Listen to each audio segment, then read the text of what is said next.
शिक्षा का, विरासतों का कैपिटल। लेकिन यहाँ की सच्चाई ये है कि यहाँ के जो छात्र ऐसी परिस्थितियों में उन्हें रहना पड़ रहा है और जब से पेपर लीक की समस्याएं शुरू हुई हैं तब से ही यहाँ पर बच्चे केवल और केवल नौकरी की तलाश में बैठे हुए हैं। लग रहा है हम जितने का फॉर्म भर डाले होंगे आज तक, जितना कोचिंगों में फीस दे डाले होंगे उतने का तब तक हमारा स्टार्टअप कहीं बहुत अच्छा चल गया होता।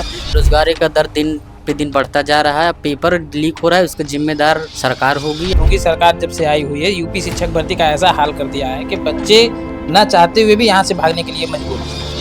2020 में आखिरी बार प्राथमिक की वैकेंसी आई थी, उसके बाद से दोबारा वैकेंसी नहीं आई और टीजीटी पीजीटी के लिए 2021-22 में वैकेंसी आई थी, तब से अभी तक उसका एग्जाम नहीं हो पाया है।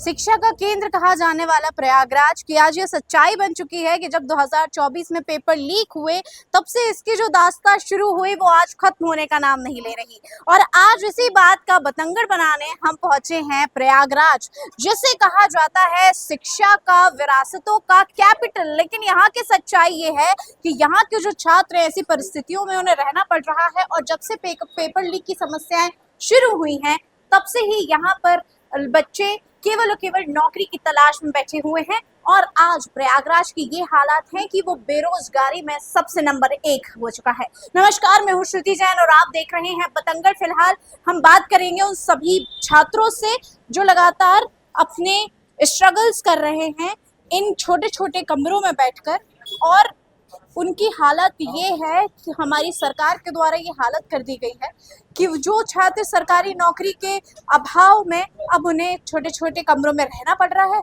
और ये देखिए,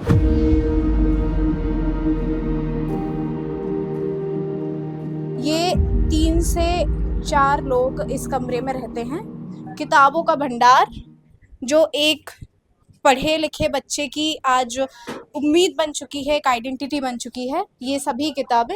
और लगभग यहाँ पे जब हम छात्रों से बात करते हैं तो ये लगभग 4, 5, 3 सालों से इन्हीं कमरों में रहकर पढ़ाई कर रहे हैं। तो शिक्षक गढ़ इसको कहा जाता है प्रयागराज को जी, लेकिन समस्या तो बहुत है, लेकिन कितना कोई बताए कि समस्या क्या क्या है। जब सरकारी नौकरी आप कितने समय से कर रहे हैं तैयारी? 2021 से। 2021 से आपको ये नहीं लगता आप घर लौट जाएं, अपना कुछ घर का कुछ काम कर लें?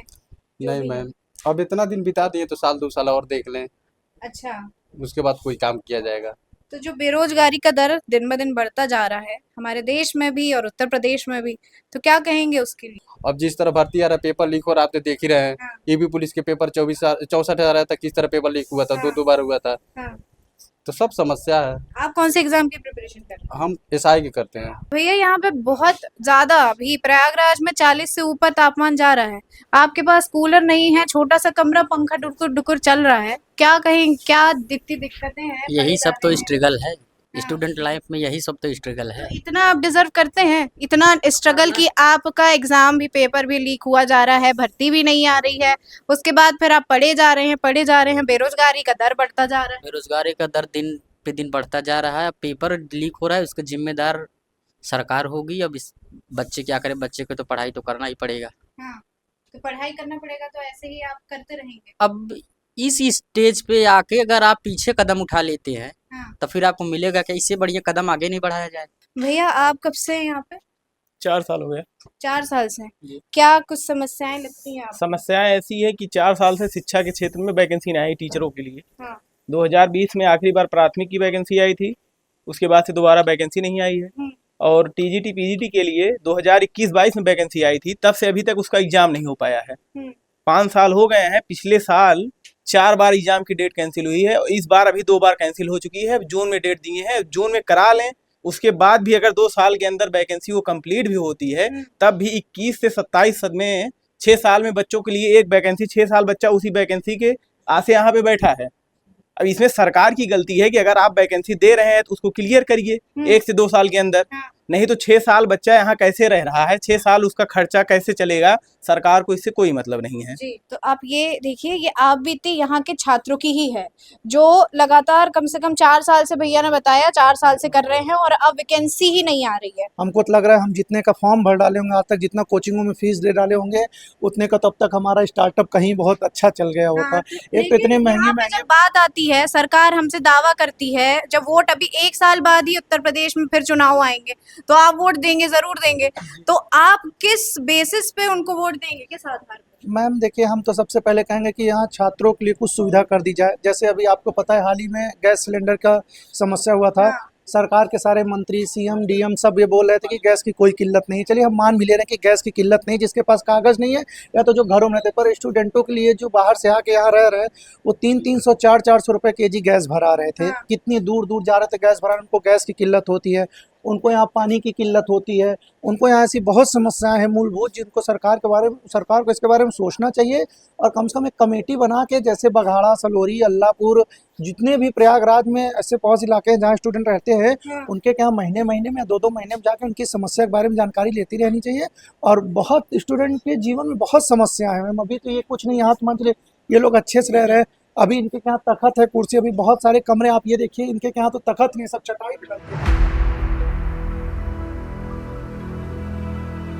अब ये देखिए कितनी समस्याओं से छात्रों को आए दिन गुजरना पड़ता है, लेकिन इसके बाद जब हम सरकार से बात करते हैं और उनसे बेरोजगारी के दर की बात करते हैं तो वे कहते हैं कि लगातार घट रहा है, ऐसा कुछ भी नहीं है और हमने कई सारी सरकारी नौकरियां वैसे ही दे दी हैं, वैकेंसी आ रही है, सारा कुछ नॉर्मल है।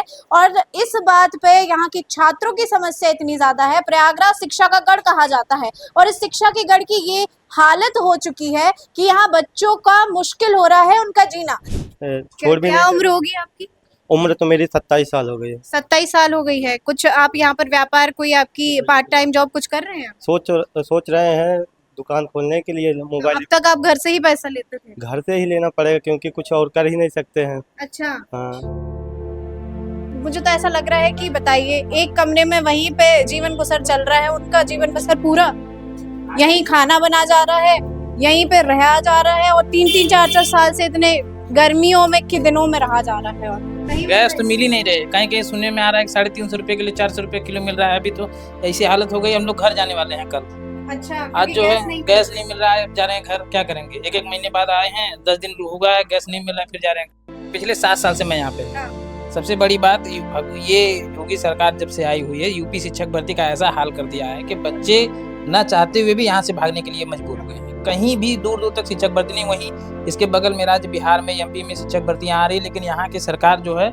यूपी शिक्षक भर्ती कभी नहीं, हमको नहीं लगता कि भर्ती होगी। अब आपको ये नहीं लगता, अब आपने ये चीज बोल दी है तो हो सकता है आपकी जो भर्ती हो आगे चल के रोक दी जाए? अरे क्यों रोक दें, क्या करेंगे हम लोग? अब हाँ। 7 साल से यही तो कर रहे हैं इसे कहते हैं जिगरा, अभी कि अपनी अगर आवाज आप बोलेंगे नहीं तो पहुंचेगी कैसे? अब मैम मेरी हाइट नहीं है, हाँ। ना तो मैं फोर्स में जा सकता हूँ, ना मैं पुलिस में जा सकता हाँ। हूँ। मेरे पास एक ऑप्शन या तो एसएससी कर लें, हाँ। या तो फिर शिक्षक भर्ती। हम लोग बीएड बीटीसी इसीलिए किए हुए हैं, शिक्षक भर्ती आए। अभी ऐसा हाल हो गया कि हम लोग सोच रहे हैं कि यहाँ से चले ही जाए। यहाँ पर जो है लाइट की बहुत समस्या है। हाँ। लाइट दोपहर में, शाम को कटती रहती है, हाँ। जिससे यहाँ इस समय बहुत गर्मी है, तो हम लोग गर्मी में पढ़ाई करते रहते हैं। और यहाँ पर कोचिंग की फीस बहुत महंगी है। हाँ। और यहाँ पर रेंट कॉस्ट हर साल बढ़ता जा रहा है। पिछले साल यहाँ 3500 रेंट था, इस साल 4000 हो गया, लेकिन वैकेंसी आ नहीं रही। हम लोग इसी भरोसे रुके हुए हैं कि नेक्स्ट साल वैकेंसी आ जाए, नेक्स्ट साल वैकेंसी आ जाए, लेकिन वैकेंसी कोई आ नहीं। मैं तो यहाँ 3 साल से रह रहा हूँ, बीएड किया हुआ हूँ, सीटेट पास हूँ। अच्छा। हाँ, तो यहाँ 3 साल से हूँ, लेकिन वैकेंसी आ ही नहीं रही। ये इसी आस में रुके हुए हैं कि 1 साल और रुक जाएँ तो वैकेंसी आ जाए। अच्छा, तो और क्या, कुछ कहाँ से हैं आप? मैं प्रतापगढ़ से हूँ। प्रतापगढ़ से हैं। तो यहाँ रहना पीना कैसे चल रहा है आपका? यहाँ पर किसान परिवार से होकर यहाँ पर रहना इलाहाबाद में बहुत महंगा है। अच्छा, मतलब सीधा सीधा ये है कि शिक्षा को आजकल धंधा बना दिया गया। यहाँ पर हर कोचिंगों में है कि 20,000, 30,000, 50,000, इससे कम कहीं फीस ही नहीं है। एसआई की फीस 25,000 है। अच्छा। ऑनलाइन भी 10,000, 8,000, 6,000, इससे कम कोई फीस ही नहीं है। किसान बैकग्राउंड से होकर इतनी फीस देना पड़ा, बहुत मुश्किल हो रहा है। यहाँ ये कमरे का कितना लगता है? कमरे का 3500, 3,000। इस कमरे का हाँ। 3500, ट्रिपलिंग में 3500। 3 लोग, 2 लोग। जो शिक्षा हम अपना मौलिक अधिकार कहते थे, आज के समय पे वो मौलिक अधिकार बिजनेस बन चुका है। और वो बिजनेस कोटा राजस्थान हमने देखा है, नीट यूजी के लिए, नीट पीजी के लिए, जेई मेंस के लिए, जेई एडवांस के लिए, इन सब के लिए था। लेकिन ये जो छोटे छोटी जगह है ना, जैसे हम प्रयागराज कहें, मध्य प्रदेश का इंदौर कहें और कई सारी अन्य जगह, यहाँ पर इतने सारी तादाद में छात्र तैयारी कर रहे हैं। और यदि कहा जाए ना कि आप सरकारी नौकरी के पीछे क्यों पड़े हुए हैं, तो प्राइवेट में आप सिक्योरिटी दे नहीं रहे। प्राइवेट में कभी भी नौकरी से आपको निकाल दिया जाएगा, कब आपकी नौकरी स्विच कर दी जाएगी, कब आपकी तनख्वाह कम कर दी जाएगी, कब आपकी तनख्वाह बढ़ा दी जाएगी, बढ़ाकर आपको एकदम से नोटिस दे दिया जाएगा, कुछ नहीं पता। अभी टीसीएस ने कम से कम 30,000 लोगों को हटाया अपनी कंपनी से। अगर टाटा जैसी कंपनी हटा सकती है तो आप ये सोचिए कि छात्र अगर भागेगा तो भागेगा कहाँ? मुझे तो लगभग हो गया 10-12 साल। 10-12 साल से। जी। तो 10-12 साल में आपने क्या देखा, क्या कुछ समस्याएं लगती हैं आपको जो प्रयागराज में आए दिन छात्रों को, वो जिसका सामने जैसे अभी हमने हॉस्टल वो पीजी तो देखा, वहां पे छात्रों की बहुत ज्यादा ही बुरी हालत है। इतनी तेज गर्मी में बिना कूलर के जीवन यापन कर रहे हैं, पढ़ रहे हैं, निकल नहीं रही है वैकेंसी। क्या कुछ कहेंगे इस पे? यही कहेंगे कि जो भी भर्ती आप निकालें उसको पूरा करने के लिए एक टाइम गैप दें, ठीक है। जैसे मान लीजिए यूपीएससी आप जानती होंगी जो है कि उसमें फिक्स है कि मई में आपका प्री होगा, सितंबर अक्टूबर में मेंस होगा और फरवरी में इंटरव्यू के बाद आपको मार्च के आसपास जो है फाइनल परिणाम आ जाते हैं। लेकिन अब हर बच्चा जो है क्या है कि यूपीएससी के लिए ना एलिजिबल होता है, मतलब उसकी कैपेबिलिटी उतनी नहीं रहती है वो उसकी तैयारी कर पाए। तो जो बाकी बैंक, एसएससी, रेलवे की जो और भर्तियां होती हैं, तो एसएससी का मान लीजिए कैलेंडर है, लेकिन पुलिस भर्ती हो गई, दारोगा भर्ती हो गई, टीजीटी पीजीटी हो गया यहाँ का जो है, ये समझ लीजिए पंचवर्षीय योजनाएं हैं। हाँ। यदि एक बार बच्चा इसमें फॉर्म भर देता है तो वो 5 साल के लिए समझ लीजिए कि यहीं बंधा हुआ है जो है, क्योंकि डेट आई उसके बाद एक विज्ञप्ति आएगी कि किन्हीं कारणवश जो है इस परीक्षा को टाला जाता है। लेकिन टीईटी तो हर साल की परीक्षा है ना, हर साल वैकेंसी निकलती है मैंने उनकी तो। टीजीटी कहा, टेट नहीं कहा जो है। हाँ। और अगर बात टेट की है तो उत्तर प्रदेश के अंदर जो पिछला टेट हुआ था वो हाँ। 2021 में हुआ था। हाँ। और फिलहाल अभी जो टेट प्रस्तावित है जिसके फॉर्म भरे जा रहे हैं वो 2 या 3 जुलाई को हो गए, 2 शिफ्ट में। ये जो सरकार है वो लगातार केवल शायद पैसे बटोरने में लगी हुई है कि कहाँ कहाँ से क्या क्या पैसा आ सकता है, और ये बात यहाँ के छात्र बोल रहे हैं। अगर छात्र ये बात समझ रहे हैं तो इसमें बहुत बड़ी चूक होती है सरकार की। तो ये सरकार से बहुत बड़ा सवाल है कि आखिर आप क्या कर रहे हैं जिससे कि हमारे देश का युवा खुश हो सके, क्योंकि बजट जब निकलता है तो छात्रों और युवाओं को खुश करने की बड़ी बड़ी दलीलें दी जाती हैं, लेकिन धरातल पे जब हम बात करते हैं तो इस सरकार से या कोई भी अन्य सरकार से यदि बात करें तो जो छात्र है, जो युवा है, वो सबसे नाखुश है।